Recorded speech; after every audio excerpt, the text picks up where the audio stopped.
I, Sammy Douglas Kamau Waweru, having been elected a member of the National Assembly, do swear in the name of the Almighty God that I will bear true faith and allegiance to the people and the Republic of Kenya, that I will obey, respect, uphold, preserve, protect, and defend the Constitution of the Republic of Kenya, and that I will faithfully and conscientiously discharge the duties of a member of Parliament.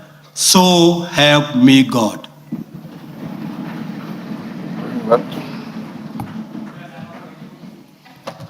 Congratulations. Thank you, Mr. Speaker. You may proceed and sign to your oath of office.